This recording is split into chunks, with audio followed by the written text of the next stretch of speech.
for joining us tonight at the Gathering Place, where we offer hope and talk about health, spiritual, mental, emotional health, and how we can maintain a healthy balance in the way that we think and feel about God and ourselves and others.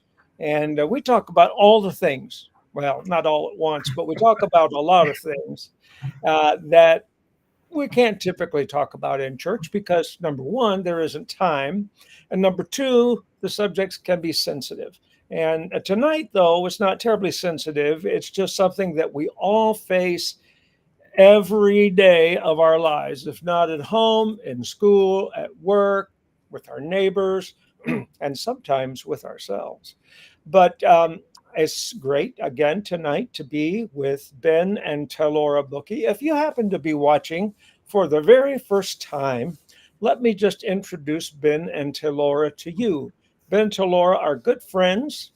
They're ordained ministers and they're licensed professional counselors here in the great state of Michigan. And together we discuss these topics because we like to help people. Now, we say that, but we don't assume that you need help. We assume that we've needed help. And if we've needed help, there are other people that need help too. And you might be one of those people that need help in a particular area. If not, maybe you have a friend who can benefit from our live streams. And you can see on our YouTube channel and here at Facebook a whole bunch of videos that we've recorded. You can go to our YouTube page, just type in Ken Shelton and the Gathering Place, and it'll pop right up, and you'll be able to see everyone since, well, the beginning of time, actually. So tonight, we're going to talk about the how and why of conflict in relationships. And if you're married, you've had to deal with it. If you're in a family, you've had to deal with it. So let's talk about it. Ben and Telora are experts at conflict management because they've never had a disagreement in their marriage. And my wife and I have never had a disagreement either, and that's why she's not here. But no, she's a school teacher and she's at her classroom getting ready for school next week. But anyway, Ben and Telora, I'm going to ask you a simple question, and I just want you to respond off the cuff. I don't want you to respond clinically or academically. I just want you to think about what I'm going to ask you and just blurt it out, okay? Do you want us to think about what you're going to ask us before you ask us, or is You this know, if like... you're that much of a control freak, that's fine. No, I'm just going to ask you why people have conflict. Go. Sin. We're not perfect. I think it's just a natural. It's just natural for us to have conflict. We come from different areas in our life, different perspectives, different families, hopefully, and you know you're going to have conflict. There's just different ideas, different ways to handle things. Ben and I, when we first got married, um, there was this thing we just used to argue about, like heated arguments. And one day we just realized it doesn't matter in the whole scheme of life. It was just how we viewed it, our perspectives, how we grew up, and it just all poured into that. Right. Well, you know, sometimes people have personalities. Some people have personalities that are disagreeable. Sometimes it's just their personality makeup. Sometimes it could be the result of their home life, the way they were raised, maybe a trauma that they experienced. Whatever the reason, they're just edgy a lot, or they have to prove that they're right. And so they don't play well with others. And so there are a lot of formative ideas that go into making us the people that we are. We have a gifted personality from God. God has gifted each of us with a personality, but we're all very different. Left to ourselves, you have your room, I have my room, you have your car, your space, I have my car, my space, your money, my money. Well, it's a perfect world there. There's no problem. But that just isn't reality, is it? Right. Mhm. You're married, you share a room, unless, of course, it's the 17th century. But you share a room, you share closets sometimes, you share bathrooms, you share a car, you share a checkbook. And the classic definition of conflict, get your pens ready or pencil. There doesn't have to be a conflict about that. But you can write this down. It is two things trying to occupy the same space at the same moment. So it's an idea, right? Physics tells us that's impossible. It's just theoretically impossible for two things to occupy the same place at the same time. I wish it were possible, but it's not, except maybe, well, nowhere really. And so when we get married or when we have a family and there are teenagers involved, or you live in a family with mom and dad and maybe a blended family, stepbrother, stepsister, grandma, grandpa, all kinds of families these days. You have to get along with people. Yeah. And there are going to be spaces that you have to share. Yeah. And so that's where conflict comes from. Just two things trying to get in there. There can be a race for the mashed potatoes at the dinner table, whatever it is. Or protecting your leftovers in the refrigerator. There you go. I have another question that you might know the answer to. I do not, because I just now thought of it, actually. I've never thought of it before, but are there levels of conflict? Do you know if there's a starting point, like rungs that we climb? Yeah. I'm sure somebody's come up with something, and if not, we will, and we'll copyright it and be millionaires. But I mean, I think inherently we know that there is, and because there are some things that are, there's conflict. We might get upset about it, but it's really not that big of a deal. We just kind of like, whatever. I'm just going to ignore that. But then there are other things where I'm just like, you're like, I can't ignore this, too big. Yeah. And, and so then, and everything in between. I mean, there's conflict that ends relationships, right? Yeah. So, so I think, inherently we do know, like, there's definitely levels to this. Like I said, I'm sure somebody out there has come up with some nice diagram and they have stages of conflict, but if you really want to, you can probably Google it. But it's not Googling it. I'm looking for something else right on. So I have a friend in a Canadian friend who's a web designer, and her birthday was yesterday, and I sent her a video of a comedian, and I can't remember his name. So go ahead and keep talking, Ben. So I was going to say, one of the things I always like to give descriptions, because I think in descriptions sometimes it connects us. One of our first arguments was over a pillow. Now Ben's going to tell you that she found out it was her pillow anyway. Don't sleep on my pillow. That's this rule I've created. Apparently I didn't share it. It needs to be shared. Like, there's certain things that we don't realize that we create rules to. And in those rules that can produce conflict. That's a good. Yeah. So that day, Ben had a sunburn on his neck. And I walked in the room and I'm just standing in the doorway. He's laying on the bed and I'm talking and I looked. That's my pillow. And that's what I said. And as I ripped it out from underneath him, scraping his neck forcefully, because I didn't realize, being a second born of 5 children, I was going to have such a power of possession. Like, that's mine. But you have to share when you're with, all these other kids. And sometimes that reflects in, not just sometimes, that's going to reflect in your relationships. And I do want to point out, It was my pillow all along. Let's just So- go ahead. Let's take a moment and pray for Ben right now. All right, so wait just a minute. Let's just say that the moral of the story is don't get a sunburn. No, Right? but sometimes it can't be helped, right? Oh no, my wife is so possessive of the pillow, but truthfully, I am of mine. Yeah. And there have been times in the night where I'll say, "I think you have my pillow," and she'll say, "Really?" She'll feel it and bounce it around. She'll say, "Yeah, you're right, you're wrong, you know. And if we go on vacation and don't bring our pillows, oh, that's just a bad vacation, because hotel pillows, no, they just never work out. First of all, we're all freaked out about bed bugs anyway, and then you got to think about a pillow somebody else used. But anyway, that's a different thing. What I was looking in my phone for is a comedic sketch by Brian Regan. And if you've seen Brian Regan, he's just so funny.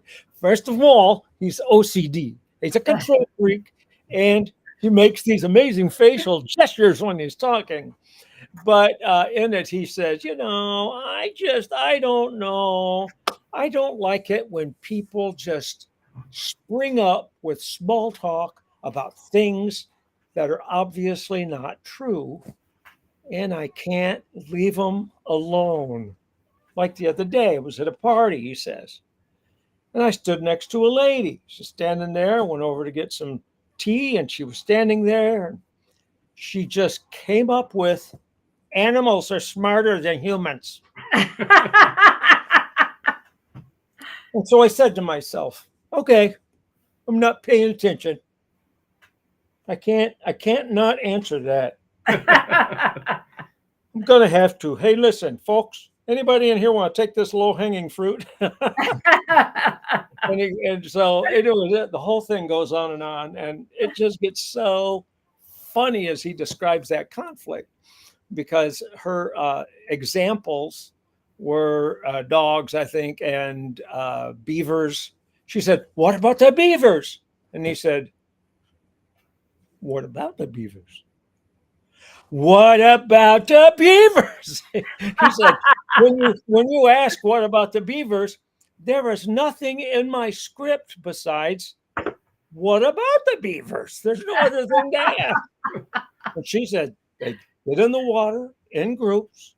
They know how to swim and get sticks, push them together, and then get mud on their tails and flap it on the sticks and make a dam and divert the flow of the water. And he said, I'm thinking, Hoover Dam, beavers. He said, I had to say it. So I said, well, if you needed somebody to divert the flow of river on your property, and the crew came and all of them got on their waders and walked slowly together as a group in the water, and got down and put sticks on their nose and took them over to and then put mud on their tail and flipped it over. The point being is sometimes we just can't cope with certain things. We're just out with it. There's a personality that can't be quiet if something happens.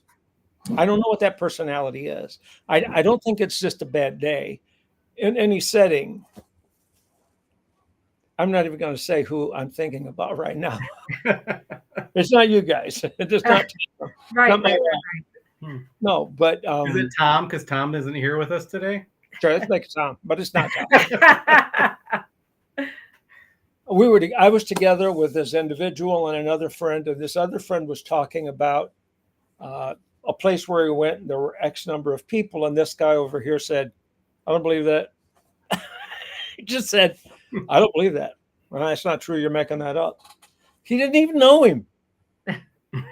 He had no basis for saying, I don't believe that. My friend's very sensitive, and he said, I'm sorry you don't believe it, but that's really what it was. He goes, no, you're making that up.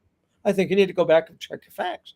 For him, for this guy, it was an ethical issue. It had to be exactly right. My friend here now happened to be a minister, so he can't be caught lying about numbers like we always do, right? But this guy couldn't help himself, and he wouldn't say he was sorry. Never, to this day.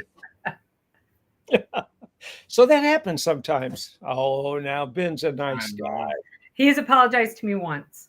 Yeah. Well, he's only been wrong once. So Mhm.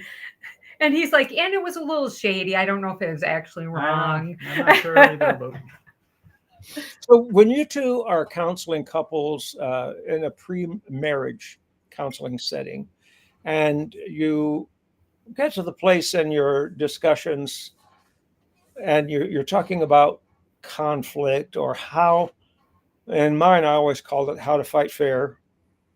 Um, how do you deal with that? Do you use what terminology do you use? Conflict, disagreement, fighting, all of the above? I usually listen to what they're using Yeah. and use that. I mean, That's everybody, because you're a trained counselor. you know, I mean, everybody's got a thing. Like, you know, I mean, some people like certain words trigger them. Mm-hmm. You know, like they're like, it wasn't a fight. I wasn't throwing fists. Yeah. You know, Right. But if you you know, want to bring up the conversation, if you want to bring up that topic, and you say, let's talk about, what would you use? Probably conflict. I would say conflict. I mean, it's people understand. It's more what of that a means. neutral, and it's more of a neutral, you know what I mean? Like the fight, like he was saying, it could be like the physical or domestic violence, you know, like what they saw growing up, like if they've had domestic violence trauma, those kind of things. So Mhm. it just looks different. Hey, so when you do this, do you have to spell it out for them? Do you have to say, this kind of disagreeing is appropriate? This kind of disagreeing is not appropriate? Because conflict isn't wrong. No. Mm-mm. You know, conflict is just a part of life. There's no, what's wrong about it is how we handle it, Yeah. not the fact that there's conflict. Because Yeah. I mean, Jesus wasn't afraid to enter into conflict. Mm-mm. You know, if he'd call people out, He I did. mean, Pharisees all the time, right? Yeah. You know, Even his disciples sometimes. yeah, Yeah. his disciples, they were being right with him all the time. Like we look at them and like, man, they were dumb. Like they didn't get it, right? But we wouldn't have gotten it either. Mm-mm. But we're harsh on them. But let's be honest. You know, I mean, Paul on his, you know, in his letters talks about having conflict. I mean, it's a thing, and That's one of the scriptures I had up today was about when Paul and Barnabas. It's found in Acts 15, chapter 15, verses 36, I think, through 41, and it talks about that they had a conflict over John, aka Mark, because he had abandoned them during one of the ministry. What's the word I'm looking for? I was going to say engagements, gigs, whatever you want to call it. One of their ministry times. they had And a gig. I think that's good. Missionary trip. yeah, but you know, they parted ways, but they parted ways amicably. And that conflict, I mean, we don't know how long it went on or how in depth it was, but they were able to say, okay, well, this is the place where we either continue together or continue separate. Right. Yeah. And So they did come back together at some point. Mm-hmm. they did. Paul asked for him at Yeah. one point. Send me And- John Mark because he's profitable to me for the ministry. Yeah. So, you know, when we're talking about conflict in marriage, let's just identify that as a subset of our conversation. Conflict in marriage. Marriage is all about intimacy. But, you know, when you bring up intimacy with a man and a woman who aren't married and you're talking about it, the guy almost always says, they say, what's intimacy? The guy says, sex. You know, the woman says, it's talking together, it's holding hands, it's walking in the park. And really, none of those are true. Those are features of intimacy, but they are not intimacy. How would you define intimacy? And I think this is important in conflict. Not all relationships have intimacy, but all relationships have an aspect of intimacy if they're going to survive. I would say connection. Intimacy is really connection because in that, like some of the things you were describing, there is sex, there is you know, conversations, there's your spouse is supposed to be the one the only one that has that connection. There is just this connection that nobody else can involve themselves in. Does that make sense? Mhm. That's the way it's supposed to be. It's not always like that. That's how people end up in affairs, or because then maybe the emotional talking connection piece has dissolved, and then they seek it elsewhere. And I would add too, I mean, it's just that connection, because we have intimacy in relationships where you're not married that aren't even sexual, but it's just because it's this person on such a deep level. Like, you have that intimacy. So friends can be intimate. Like, I'd look at like David and Jonathan. They were intimate friends. They weren't having sex. They weren't. It wasn't that. It was just they knew each other so well. They cared for each other. They took care of each other. As really close friends would. But then in the marriage relationship, that is should be the most intimate earthly relationship that we have, and it, of course, things get in the way and screw that up. So intimacy needs a precursor. There needs to be, I think, a certain environment for intimacy to thrive, and I believe that is safety. Mm-hmm. I believe that it is very important to be able to identify the people who are safe, the environments that are safe, because without that, you can't be intimate, because intimacy is sharing. Yeah. I'm going to share with you my hopes, my fears, my disappointments, my bad moods. I'm going to share everything. That's intimacy, is being ready to give and receive all of that stuff. And it needs to be in a safe place. And some people don't have the instinctive ability to identify safety, either because of the way they grew up, or maybe it's just something they've never thought about. But if you've lived long enough and you've petted that dog enough times and been bitten, you won't go there again. That's a hard way to learn safety. But when you know you're in a safe place, you generally can rationalize that this atmosphere is safe for me to do this much. Earlier, I asked if there are levels, and I don't have anything in mind about that. But, we're friends. We have safe space Mm-hmm. to do a lot together. But there are some things you're not going to tell me, and some things I'm not going to tell you. They're very personal. However, it's a very safe space. Mm-hmm. That's boundaries, isn't it? Really, that's just understanding boundaries that some people have a hard time with. Once you break that safe space, then you have to bring out the Bondo and fix it, and get the walls back again. I was thinking about a message I heard you preach. Is it Fault Vault? Yeah. Mm-hmm. Yeah, that was. Yeah. Confess your faults one to another, and take them in. Never regurgitate them back anywhere. Just they're a deposit, not a withdrawal. Yep. Yeah. So let's talk about personalities and conflict. Can we do that for a little bit? Mm-hmm. Okay, I'm going to name a personality, and I'm going to ask you what are the positives and negatives about that personality as it relates to conflict. Because these are really, I'll be talking about 5 conflict management personalities. Okay. The very first one is the avoider. Okay, so go. What's good about the avoider? What's bad about the avoider? Well, too many people are quick to rush into wanting, we got to address this right now. Not everything needs to be addressed. And, so for the avoider, now they've got a little bit of time to think about it. They're not going to respond right away.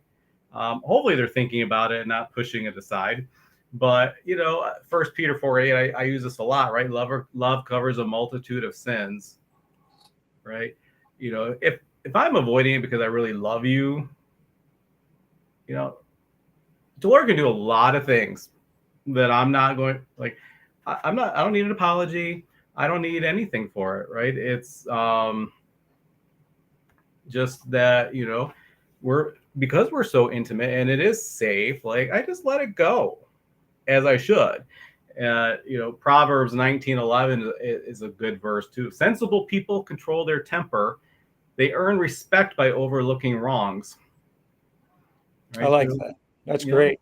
That's the NLT version, but it's good, right? I mean, just shut up and let things go. You're right. So you bring up a very valid point. Sometimes you have to evaluate whether the issue at hand is worth the hassle. Mm-hmm. Yeah. And if it's going to pass quickly, if it's not a matter of the relationship breaking, if it's not a matter of life or death, just forget about it. That's a very valid point. What about people who are just addicted to pleasing other people and they'll do anything to avoid a conflict? And I tend to lean more to the people pleasing. And I think one of the things that you find is in that all of a sudden resentment builds up, trying to avoid that conflict just because you're trying to make everybody else happy. And one day you're going to wake up and be like, I'm not very happy. Well, you're just going to get sick of people walking on you. Mm-hmm. Yeah. And then all of a sudden you explode over a stinking pillow. A pillow. Mm-hmm. That's good. That's really good. All right. The next one is somewhat like the avoider, but it's a little bit different. It's the accommodator. So, right. Okay. So get back to scripture again. Where I lost it, right? Romans 12. I actually wrote out a little bit, but 18 and 12, Romans 12:18 is the one we usually hear, right? Do all that you can to live in peace with everyone. Yeah. And but there's a whole lot of context around there, and but it talks about don't pay back evil for evil. Don't seek revenge. That's God's job. Instead, if your enemies are hungry, feed them. If they're thirsty, give them something to drink. And in doing so, you're going to heap burning coals of shame on their heads, right? Like that part. But it goes on, don't let evil conquer you, but conquer evil by doing good. And, so, if you're an accommodator, you know what, go with your personality. I'm always going to tell you that, but find the strength in it and use that. And so, sometimes I think people get this idea like, oh, well, I'm such a, accommodator. I'm such an avoider, blah, blah, like, that's bad. I got to be something different. No, be you. Yeah. That's your personality that God gave you. God gave you those gifts. Yeah. But let's use that, in a healthy way. And, right. Be you, but be safe. Yeah. Mm-hmm. So what about the accommodator, though? And that's a very valid point and a correct one, I believe. Scripture always right down the pike. So accommodators, I know Talora was getting ready to jump in there, and I'm gonna throw her a line real quick. It's fine. No, it's okay. It's very important for you to say what's on your mind, but an accommodator is really a fix-it person. And a lot of men are accommodators, and a lot of moms are accommodators. Mm-hmm. They want to fix the problem. Oh, we don't want you to get upset, which works fine if it's fixable, but doesn't work fine if dad's drunk. Yeah. I think it is about walking alongside people, not trying to fix it. One of the things I also say is don't offer unsolicited advice, but sometimes you just walk alongside people. And if they ask you I don't know if I'm answering the question right, but if they ask you, what would you do, then you do it. But don't, when it comes to accommodation, don't just insert what you think should happen. We need to hear out other people. And also, I think that you can accommodate in a toxic person too. And that can get a little muddled. Very dicey. Yeah. Yeah. Sometimes, when you have an abusive personality, I said a drunk a minute ago because that's the go-to temperament, that everybody's afraid the spouse and the oldest child usually get the tough stuff, But it doesn't have to be that. It can be just wanting, for whatever reason, to always have peace in a setting. Yeah.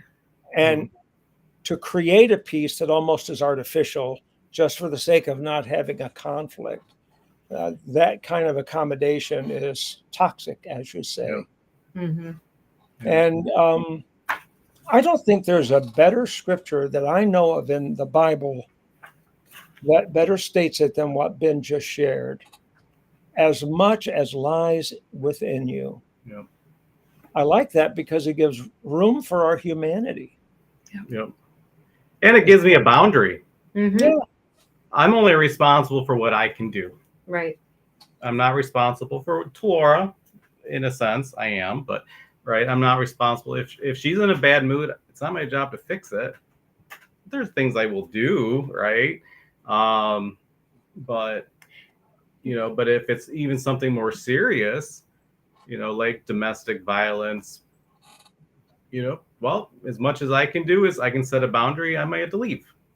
And I think that there's some conflict. And so Matthew 5:9 says, blessed are the peacemakers. And I think that is viewed as a peacekeeper, right? Where we're trying to keep the peace. But peacemakers, sometimes there's war, sometimes there's fighting, sometimes conflicts are involved in that in order for it to become peace. We wouldn't be in America. Yeah, we wouldn't be in America if there wasn't the Revolutionary War. Right. And the other thing that Ben had said too, Romans 12:18, if possible, he's saying, if it is, so far as it depends on you, live peaceably with all men. Right. It doesn't say you have to. I didn't mean it like that. You know what I mean? Because yeah. What am I trying to say? Yeah. Well, I think you said it. We're human beings and we have limits. And I think it's important to know. I think it's very dangerous for a person to believe that they can be so spiritual that they'll never be upset. Mm-hmm. Because and that's they're a liar. Yeah. That's not a spiritual quality necessarily. Yes, there's a certain amount of maturity and spiritual bearing that a person has that allows them to enter into difficult situations and not lose their cool. But just keeping the peace, he's talking about peacemaking, not peacekeeping. Yeah. Right? Sometimes you can't do it. Well, it's Right. that whole sense of like, well, I always tell people, well, are you more spiritual than Jesus? Because Jesus got upset. Yeah. And with his disciples, with his mother and his brothers, with everybody. Yeah, you're right. I once had a person tell me, I don't have problems with anybody. Like they don't have any issues with anybody. I thought, well, that's weird because there's going to be personality issues. Mhm. There's, you know what I mean? Like you just learned that some people maybe you just don't want to hang out with. Yep. You know, does that make sense? Yep. Yeah. I think I heard this recently from somebody that we both know. Does That it mean- I don't have to like you to love you. Yeah. I'm not sure where I heard that. I said that, I think. Oh, that was there. Cheers. All along. Mhm. It's true, though. It's very Yeah. true. Yeah. All right, here's a third personality, okay? The compromiser. So compromise means we each give up something, right? Mhm. So let's talk about the good and the bad, the ups and the downs of compromise as it pertains to conflict. It's not good in a marriage relationship. No. We always tell people, like, Yeah. don't compromise. Somebody's going to resent the other person. And probably both of you will end up, Mhm. right? Look Now, for see, I think we need to talk about it because a lot of people believe that is the essence, the quality of a good marriage is learn to compromise. Mm-mm. And, So- and tell them why. we always Yeah. tell people there is a win-win where people don't feel like they're giving anything up. And that's what you want, right? A compromise, it is like one or both of you are giving up something. So you're going to feel like you lost, or both of you will feel like you lost in the end. And in a healthy relationship, you know, if something is a loss for Talora, I better feel like it's a loss to me too. Even if it's something I really, really, really want, right? But there's a win-win. And, you know, and if we, guess what? Sometimes to get there, there's conflict. But that's all right. You know, we compromise. In our society talks about, like, we got to compromise. That's the best thing to do. And you know, is it? No, it's not.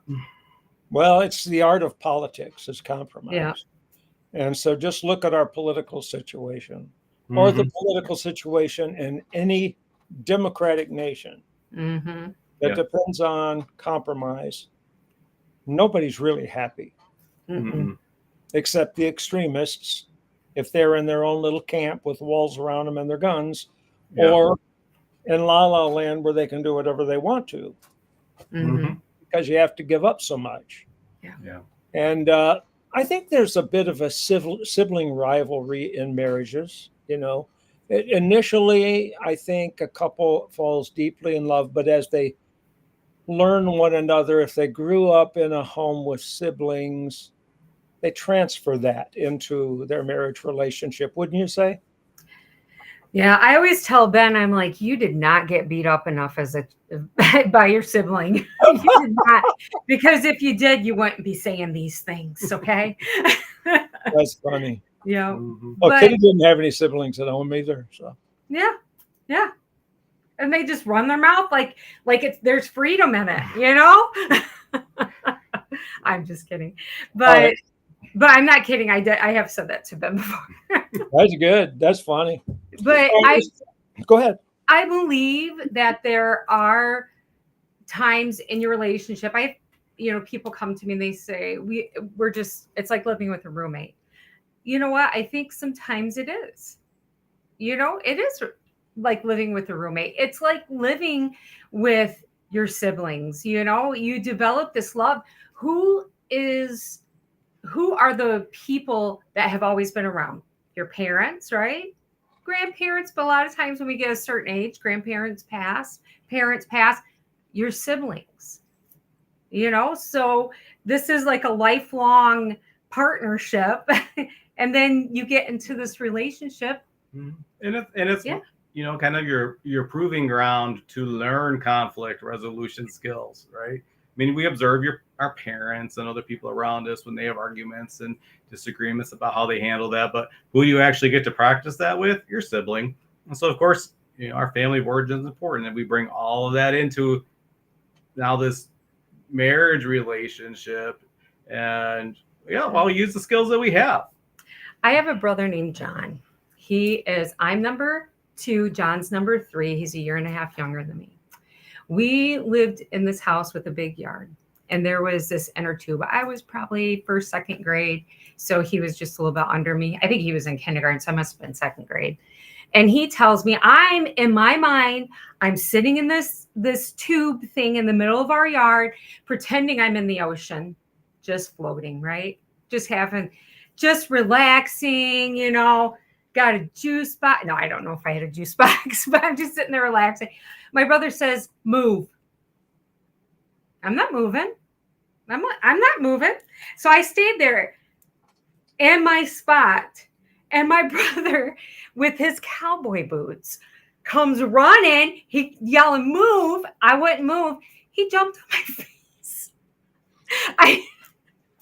I know he always tells me I hate hearing this story. But his intention wasn't to jump on my face. He thought that he would just pressure me to move and I would get up and move. when he But came running he, at me. but he did, right? Yeah, he did jump on your face. My Well, first black eye. first of all, we're all sorry that happened to you. I don't Where think. is, I'm where sorry. is he? Where is he, Ben? Let's go get him. No. No. All right, so let's talk about the next one. Now, this one is something, this is very different than any we've talked about so far. This is the conqueror. This is the type A, my way or the highway. Let's get her done, be done by Tuesday. Can there ever be a right aspect to that personality? Think about it now. Well, It's a leader personality. I mean, Right. you think about it, right? Like we always talk about Christ the Conqueror. I think we sing songs about that. But I think it's a dangerous position to be in because most of us aren't that perfect. So, but yeah, there are times though that, like in certain situations, usually not in marriages, probably never in marriages. I Yeah. might say never. But like, if you're a boss, that's not a bad thing. Decisions have to be made, right? Yeah, I mean, the ship can go down if somebody doesn't step up and point in a direction and fill up the tank. We got to go. Well, and there's that whole submission thing where people misread what that chapter was about. And it was about the two ways, the man is to love You the mean wife. the Ephesians chapter about husbands submit, or wives submit Yeah. yourself to your husbands, and husbands love your wives? Yeah. As Christ loved the church. Yeah. And what did Christ do? He was a servant to the church, right? He served. Yeah. And I think people misread that. And I think that type of personality has a hard time in the marriage relationship because they want to, I already know the right way. I already know how everything's going to, I can see into the future kind of thing. And we need to do this. Mm-hmm. But what if there's another way? Right. They don't like to go slow. They tend to have considered all the options before they tell you the problem and the answer. They own it. But like we say, there are times when somebody's got to stand up. I mean, a group can be undecided. You can only refer things to committee so many times. Yeah. And then somebody's got to make a decision, right? Let's just defer that till next year's meeting. Well, I think there's some places too where, I mean, like with Ben, some of the things I'm just like, well, what do you think? What would be your opinion? We'll just go with what he thinks.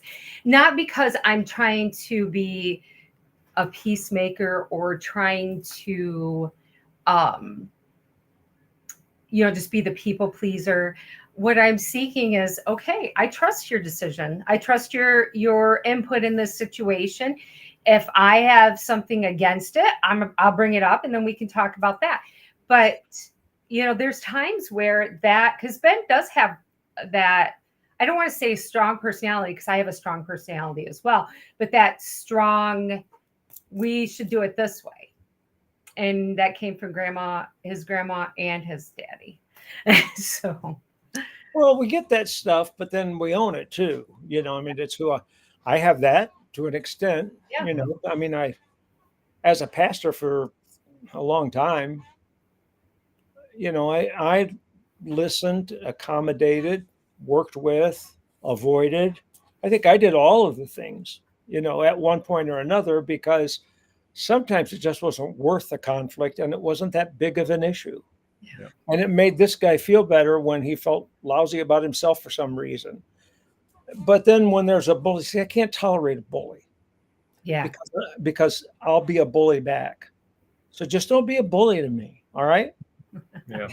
That's where I am. I don't know why it brings that out of me. It's like, stop. Advocacy. Know. So that's the conqueror. Now, that doesn't work in general. Yeah. Unless it has to happen. But we come to the final one, which, Ben, you've already touched on, and you touched on it at a vital point, and it's very, very important when we were talking about compromise. That is the collaborator. To collaborate means to work together with one another, right? Let's talk about that a little bit more, guys. And I think that's that piece of like speaking about just like in a relationship and unity. I mean, we talk about that in the church even a lot about unity, and sometimes I think we mistake that for like that means we all follow this one person and what they say. And really it's more like, all right, well, let's figure out like what works best for all of us on things that are preferences, of course. I mean, Jesus like is the way, but that's a non-negotiable. But things that are negotiable, then let's negotiate on it. That part of that is being a peacemaker. Part of it is having that unity. It just brings all the best pieces of all of these together, right? I still have an opinion on it, but it doesn't mean like my way is the only way. But we look for that win-win. I think that the piece in that is we can't take offense. I mean, obviously, if somebody's trying to bully us or be toxic in the situation, that needs to stop. You need to create your boundaries with it. But like in the beginning part of our relationship, and I still feel that sometimes, like I have to be on the defense. I have to give my opinion, or you know what I mean, where it's more in a negative light versus that collaboration where you're trying to work together. Sometimes it's like, you want to start calling names and, fighting. The best description I've ever heard about how to do it, and I forget where I heard it, but it was so helpful to me. Was it me again? Probably in a seminar or something. That if you have a conflict with somebody, that you come into the discussion and you say, listen, something is wrong. It's not you and it's not me. There's something between us that's wrong, and we can't fix it unless we fix it together. Yeah, that's good. Mm-hmm. It goes away. It's not an issue anymore because you called that out instead of that out. Mm-hmm. Because if you call that out, it's going to come out. Yep. But if we deal with this, we grow in understanding. And it's not done necessarily in a 30-minute session. Mm-hmm. It might take a while. Yeah. One of the things I tell people is to take a minute before really going headstrong in the conflict. Maybe it's just saying, hey, let's come back to this. Ben and I always, we might have shared this before, but we tell married couples, maybe it's, hey, let's talk about this at 6 p.m., so that we can have some time to really evaluate it. And always come back to the conflict, because if you don't, you're going to end up having, it's just going to fester and it's going to show up in some other way. But the first thing is to evaluate ourselves. And we always invite God in. We pray about it, right? As Christians, we have God, we have the Holy Spirit, where they can help us in really deciphering what's the issue here. Mm-hmm. And then once we come together, I mean, maybe it is praying together and saying, hey, let's just bring this before God so we can have a healthy discussion about this. Some of the biggest issues are kids, finances, In-laws. In-laws. I was trying to think of some of the other ones that are common. The people losing connection. Sex. Yep, sex is another one. And it's really, you have to talk about that. And this, the husband and wife, who it should be the one person you should feel, you used that word earlier, was safe. I should feel safe in coming to him and talking to him. Hey, this bothers me. This Right. hurts me. But bring it on yourself. Don't be like you. Right. It's, I feel like when this type of situation happens, I feel angry. I feel triggered. I feel whatever word you want to insert in there. But it's your feelings. Own it. And I think we have to ask ourselves why we feel that way. Yep. Mhm. Why do I feel so strongly about this? Mhm. And as you said, if we can pull away and come back at 6 o'clock, I think that's great. Yeah. But in that time, you could really ask yourself, why am I so wired like this? What's wrong? Mhm. Is it because of something that's not even related to this? Maybe it's something going on at Almost work. always is. Yeah. Very often it is, isn't it? It's just another thing entirely. I Because always we ask. really do have tunnel vision sometimes, and we Yeah. just go for Yeah. what's convenient. Well, and I always tell people in conflict, I'm like, yeah, you're feeling a certain way, you have thoughts about whatever's happening, but it's all about you. Those are your feelings, Yeah. your thoughts, your perspectives, your opinions. It's about you. And so you really do have to take that time to think, what is this about? Because it's something with me, right? Delora could be doing all kinds of things that are making me have these thoughts, right? But like, it's still about me. It's still my issue. I'm the one that has to deal with it. She can't get in my brain and turn some screws, and she can't do that. So that's all my responsibility. And and so a lot of times conflict happens because I want to shift that responsibility to her. Like, you need to fix this, right? Stop picking up other people's thoughts and feelings. I compare it to having wild cats in a bag, right? Right. My thoughts and feelings. I have all these cats I'm trying to manage. If I try to pick up yours, have you guys ever seen a cat fight?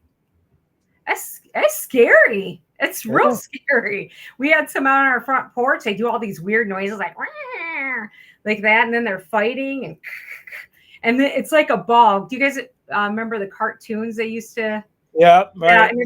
This dust ball. But if you try to pick up someone else's thoughts, someone else's feelings, you have no way to manage them, control them, or fix them. Right. And that's why I always say is like some of that is just coming alongside people. I can't fix any of his, but I can come alongside him and try to understand, why do you feel this way? And the two words that we should avoid, if possible, are always and never. Mm-hmm. You always do this. You never do that. Well, nobody always does anything. Yeah. Or never does anything. Yeah. That's not a reality. Mm-hmm. So you have to figure out what bugs you and then put it in the context of a cohesive thought and a proper sentence. And use the right descriptions, use the right adjectives, because words are like bullets, man. I mean, you can really decimate somebody if you don't take time to really frame what you're feeling in the proper words. Yeah. Proverbs 15:28, the first part of it says, the heart of the godly thinks carefully before speaking. Solomon's a pretty smart guy. I don't know if he wrote that one or if he just gathered that proverb, but right, That might also be the guy that's always about 3 or 4 comments behind the conversation. right. You're thinking too seriously. We got to think about that. No, that's very good scripture. That's very true. And another one, I don't remember where it is. For lack of wood, a fire dies. Mhm. Oh yeah. Sometimes the thing will just go out if you leave it alone. Yeah. But sometimes leaving it alone is the worst thing you can do. Yep. Yeah. Yep. Well, our time is about up, and I've had a wonderful time with Ben and Delora, and you all, even though I can't see you, but you are a studio audience. And why don't you give a big hand for Ben and to Laura? We ought to And insert Ken and Ken. Gallagher. some Gallagher was fake good. applause. I want some fake applause in there. I appreciate you guys so much because you bring years and years of experience professionally, and you know what you're talking about. And it's nice to be If I able don't, I make it up. It's fine. yeah, well, that's what I've done for years. So, folks, listen, if you are in the midst of a conflict, if you have been struggling in a relationship, or if you just need to talk to somebody, Ben and Talora are available. And all you have to do is reach out to their website. Say it one more time, Ben. What's the website name? QuiesCounseling.com. QUIES. Oh, I'll say it again because Gallagher wanted to bark. QUIES counseling.com. And you can find all of our contact information on there. You can find out about the marriage conference that's coming up in less than a month. So get your tickets for that. Yeah. And that's a city church, right? In Lansing? Church in Lansing, yep. So if you're within a few hours of Lansing, come on out. Yeah. There's That's hotels right off in the the area. Bishop Road exit on 96, isn't Yep. it? Yeah. Yep, exit 101. So Right. MLK. Right. And it's right off the exit. if you need help finding hotels, you can email us. We will help you because there are some I would tell you not to go to. So, but even the conference, right? We called it Marriage Imperfect Connections because we want to be connected, and right, it just doesn't always happen how we want it, and so people feel that struggle and that conflict, right? So we can all do it better. We're always learning, so it'd be a great time for everybody. And Ken will be there. Tom, who's not with us today, will be there. Got a few other speakers. So, well, I'm sure looking forward to it, and I hope that we'll see some of you so that we can actually meet you. So check it out at QuiesCounselingServices.com, right? QuiesCounseling.com. QuiesCounseling.com. Next week, I'll have it right. If you want to reach me, you can just leave a comment right there on my Facebook page, or there's a place for comments at YouTube, or you can send me a message in Messenger, and I'll do my best to reply to you in a timely manner. God bless you. Thanks for watching The Gathering Place, where we offer hope and discuss spiritual, emotional, and mental well-being. So long.